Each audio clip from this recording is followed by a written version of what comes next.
উঠে ওনাকে দেয়, উনি ওই আশায় আছেন, কয় যে আমি যেন বেঁচে থাকি, আমি যেন একদিন আমার ছেলের মা ডাক্তার শুনি।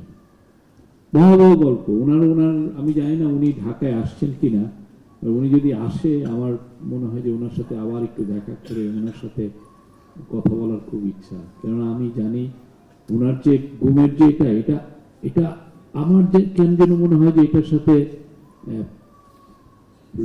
র্যাব বা ওই সময়ের একজন নাম, আমি এখন নামটা বলবো না, সে সরাসরি জড়িত, সে ওই জায়গা থেকেই আসছে।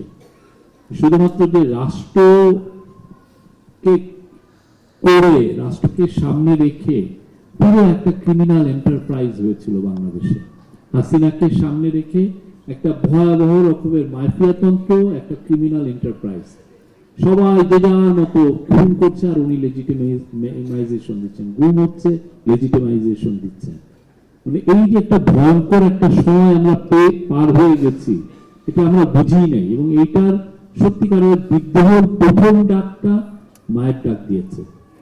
এই পুরো গভর্নমেন্ট যে একটা লেজিটিমেসি নাই, এটা যে ডিলেজিটিমাইজ একটা গভর্নমেন্ট, তার পুরোটাই যদি একটা ক্রিমিনাল এন্টারপ্রাইজ। এই যে কিছু কিছু মানুষ তাদের স্বজন হারার বেদনা নিয়ে, তাদের স্বজনদের ছবি নিয়ে দাঁড়িয়ে থেকে প্রথম জানান। প্রথম ওনারা 2-3 জন ছিলেন, আমরাও আসতে সত্যিকার অর্থে সংকোচ হতো। সাংবাদিকরা, অনেক সাংবাদিক, গভর্নমেন্টের প্রো গভর্নমেন্ট সাংবাদিকরা আমরা দেখেছি তাদেরকে নিয়ে হাসাহাসি করতো। গভর্নমেন্টের তরফ থেকে যারা একদম ভদ্রলোক, যাদের অনেক ডিগ্রি আছে, তারা পর্যন্ত তাদের এই যে কি ভূমধ্য মহাসাগরে যে ওরা হারিয়ে গেছেন, ডুবে মারা গেছে, অনেক গল্প করতো। কি যে ভয়াবহ একটা আমরা টাইম গেছে। এবং এই যে জুলাই আগস্ট যাই বলেন, সবকিছু অনুঘটক এই আন্দোলন। মায়ের ডাককে সত্যিকার অর্থে আমি এজ এ ফর্মার জার্নালিস্ট মনে করি মায়ের ডাককে স্বাধীনতার পদক দেওয়া উচিত। আপনারা যারা এই যে লড়াই করছেন, আপনাদের লড়াই থেকেই এই পুরো লড়াইটা ছড়িয়ে গেছে পুরো বাংলাদেশের প্রত্যেকটা ইউনিভার্সিটিতে। আপনাদের যেই স্বজন হারা যে ছবিগুলো নিয়ে আমাদের বাবা মারাও জেনেছেন যে না, আমার ছেলে মেয়েরাও হারিয়ে যেতে পারে, বাট এই রেজিমকে আমরা নামাবো, তারা ইন্সপায়ার্ড হয়েছেন আপনাদের প্রত্যেকটা দাঁড়ানো থেকে। খুবই ছোট, আপনারা ভাবছিলেন যে আমরা যা করছি এটা কি মানুষ দেখছে, কিন্তু আসলে সত্য কি সমস্ত বাংলাদেশ দেখছিল। আপনাদের দ্বারা সবাই ইন্সপায়ার্ড হয়েছিল এবং পৃথিবী দেখছিল। এবং তার ফলে দেখেন সেই 10ই ডিসেম্বর 2021 সালে ইউএস এই র্যাবের উপরে স্যাংশন দেয়। ওই প্রথমবারের মতো তারা আসলে ভয় পায়। এরপরে কিন্তু দেখেন এক্সট্রা জুডিশিয়াল কিলিং কমে গেছে, গুমও একদম 1-2টা বোধহয় হয়েছে না হওয়ার মতো।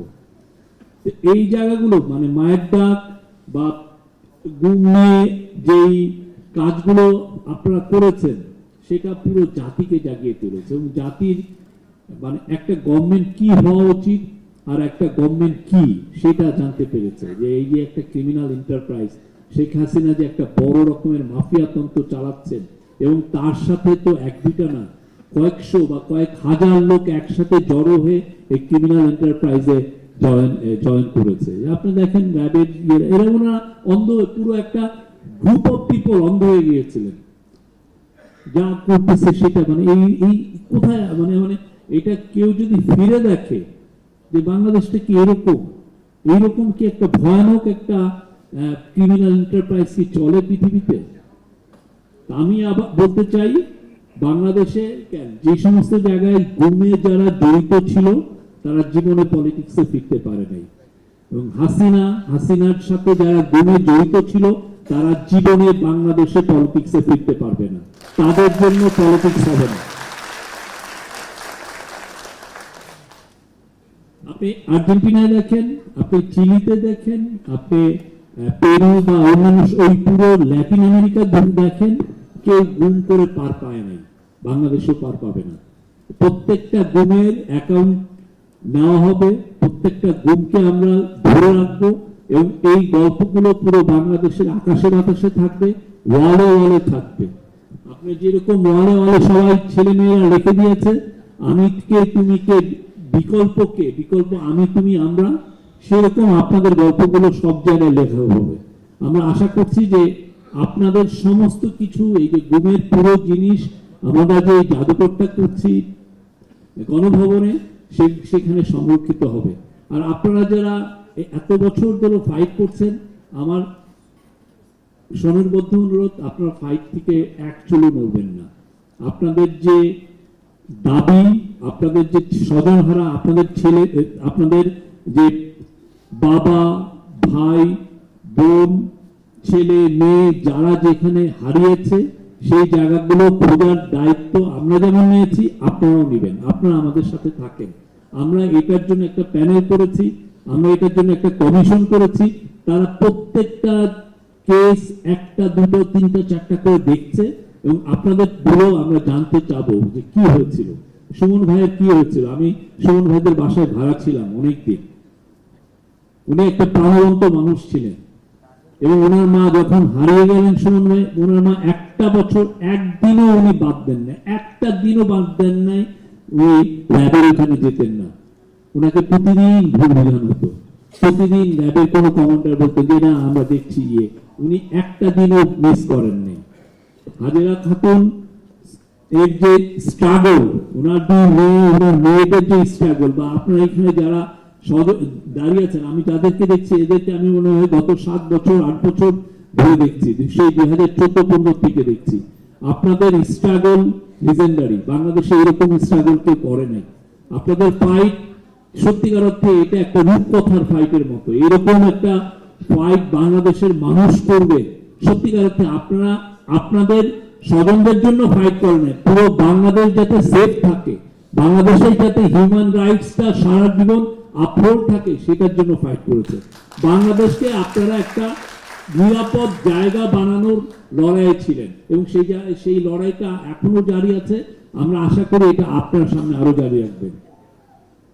আমাদের গভর্নমেন্ট আসার পরে আপনারা জানেন যে গুম বিরোধী আমরা ইন্টারন্যাশনাল কনভেনশনে সাইন করেছি, একটা প্যানেল কাজ করেছে, প্যানেল কমিশন কাজ করছে, এবং তারা যে সমস্ত গল্প এসে বলছে, তারা কিছুদিন আগে প্রফেসর ইউনূসের সাথে কথা বলছিলেন, সেখানে আমরা যেই ঘটনাগুলো দেখছি, যে প্রথমত আমরা তো হিউম্যান রাইটস গ্রুপগুলো বাংলাদেশি, তারা বলতো যে 600-700 জন গুম হয়েছে। এখন ওরা বলছে যে 1600 থেকে 2000 জন ওরাই পাচ্ছে যে কমপ্লেন, এবং তাদের মনে হয় সব মিলে, বিকজ অনেকে এখনো ভয়ের চাদরে ঢাকা আছে, ভয় থেকে বের হতে পারছেন না, এবং এই ভয় 1জন 2জন করে আসছেন। আমরা যেটা ধারণা করছি, ওরাও ধারণা করছে যে এই গুম হওয়া মানুষের সংখ্যা 3.5 থেকে 4.5 মতো হবে। ভয়াবহ নাম্বার। আপনি বুঝেন কি কি ভয়াবহ একটা ক্রিমিনাল এন্টারপ্রাইজ তারা চালিয়েছে। এবং এই পুরো কাজটার মূল উদ্দেশ্যটা কি ছিল? পুরো বাংলাদেশকে একটা ভয়ের চাদরে আটকে রাখা, কেউ যেন মুখে থেকে একটা কথা না বলতে পারে, কেউ যেন তাকে মানে চ্যালেঞ্জ না করতে পারে, এবং এক ধরনের আপনি এইখান থেকে আপনি যে তাকে চ্যালেঞ্জ করার যে জায়গা তৈরি করবেন সেটা না। এবং অপোজিশন বলেন, ডিসিডেন্ট ভয়েস বলেন, এমন কেউ নাই যে বাদ দেয় নেই। পরবর্তীতে যেটা হয়েছে যে লোকগুলো এই কাজগুলো করছেন, তারা দেখুন যে এটা তো করা যায়, তখন তারা নিজের পার্সোনাল ইন্টারেস্টেও অনেককে গুম করেছে। এই লোককে গুম করে দিলে তার হয়তো পার্সোনাল বেনিফিট হবে, সেগুলোর ইনস্ট্যান্সও আমরা পাচ্ছি। এবং অনেকে গুম তো হয়েছেন, গুম হওয়ার পর তাদেরকে ওই পারেও পাঠিয়ে দেওয়া হয়েছে।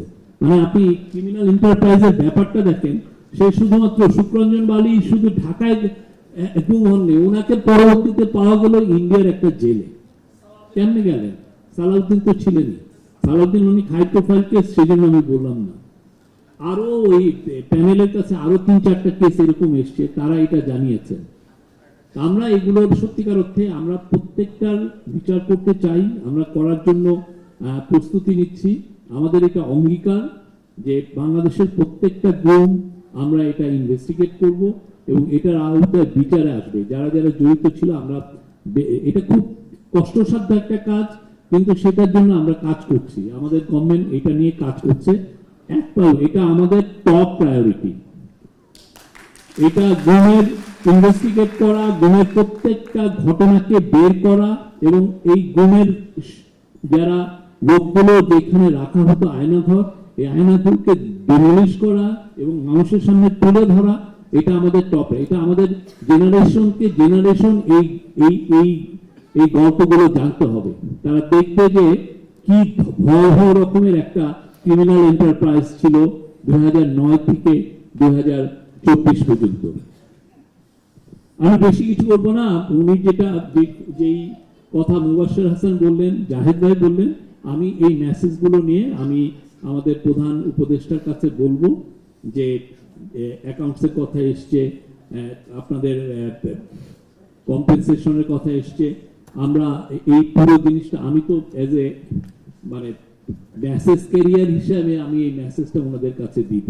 তা আমি আশা করি যে এই বিষয়ে ওনারা cabinet council of adviser decision নেবেন। আর বেশি বেশি অ্যাড করার মতো তেমন নেই। আমি মনে করি আমাদের ফাইট এখানে শেষ হয়নি। বাংলাদেশে আমরা সবাই যে ফাইটটা করছি, এমন একটা দেশ আমরা চাই যেই দেশে হিউম্যান রাইটসটা সবার ক্ষেত্রে আপহোল্ড হবে। এটা শুধুমাত্র পলিটিক্যাল অ্যাক্টিভিস্ট না, যারা ডিসিডেন্ট ভয়েস আছে, মাইকেল চাকমার তো লোক আছেন যারা বাংলাদেশে ক্ষুদ্র ছোট ছোট গ্রুপকে রিপ্রেজেন্ট করেন, তাদের ভয়েস আছে। আমরা যেন কাউকে ভুলে না যাই। হিউম্যান রাইটস যেন সবার জন্য অ্যাপ্লিকেবল হয়, প্রত্যেকটা লোকের জন্য। সবার হিউম্যান রাইটস এর ক্ষেত্রে যেন আমরা সবাই এক কাতারে দাঁড়াই, শুধুমাত্র আমার জন্য না। যে লোকটাকে আমি ঘৃণা করি তার হিউম্যান রাইটস এর জন্য আমি যেন দাঁড়াই, তাকেও যেন কেউ গুম না করে। আমি যেন ওই গুমের, তার গুম, তাকে এক্সট্রাজুডিশিয়াল কিলিং বা তার হিউম্যান রাইটস থেকে আন্ডারমাইন করা বা তাকে এটাকে হিউম্যান রাইটস থেকে হার্ম করা, সেই জায়গায় যেন আমরা কোনো সম্মতি উৎপাদন না করি। আমরা গত 15 বছর এটা দেখেছি যে যখনই কেউ গুম হয়েছেন, এই গুমটাকে জাস্টিফাই করার জন্য আমাদের যারা অনেক জ্ঞানী গুণী লোক, এরাও এটাকে জাস্টিফাই, এটাকে সম্মতি উৎপাদন করেছেন। একটা কাজটাকে তারা আরো প্রশংসার দিকে দিকেছে যে না, ওই লোকটা গুম হওয়ার যোগ্য। আমরা যেন মনে করি না যে কেউ বাংলাদেশে কেউ যেন গুম না হতে হয়। আমি যদি বিরুদ্ধবাদী কথা বলি, তাকেও যেন তার হিউম্যান রাইটসটাও যেন আমরা দেখি। আপনারা যারা এটা নিয়ে কেউ বলবেন, আপনারা বাংলাদেশের সমস্ত জনগোষ্ঠী যারাই হিউম্যান রাইটসে অ্যাফেক্টেড হয়েছে তাদের সবার কথাই বলবেন, তাহলে বাংলাদেশটা নিরাপদ হবে। শুধুমাত্র আমরা যারা আছি, আমরা আমাদের জন্যই নিরাপদের বাংলাদেশ চাই না। আমরা বাংলাদেশের প্রত্যেকটা মানুষের জন্য, প্রত্যেকটা গ্রুপের জন্য, প্রত্যেকটা মানুষ, তার এথনিসিটি হোক, তার জেন্ডার হোক, তার কালার হোক, তার রেস হোক, যে যেভাবে হোক, তার যেই ভিন্ন ধর্মই হোক না কেন, তাদের সবার জন্য যেন আমরা দাঁড়াই। আপনারা যেভাবে গত 15 বছর, যত 2015 2014 সাল থেকে যেভাবে দাঁড়িয়েছেন গত 10 বছর, আপনারা সবার জন্য দাঁড়াবেন। মায়ের ডাক বাংলাদেশের সবচেয়ে হিউম্যান রাইটস এর জন্য সবচেয়ে নাম্বার 1 এবং সবচেয়ে most important human rights group হয়ে উঠুক, সেই প্রত্যাশা। Thank you very much.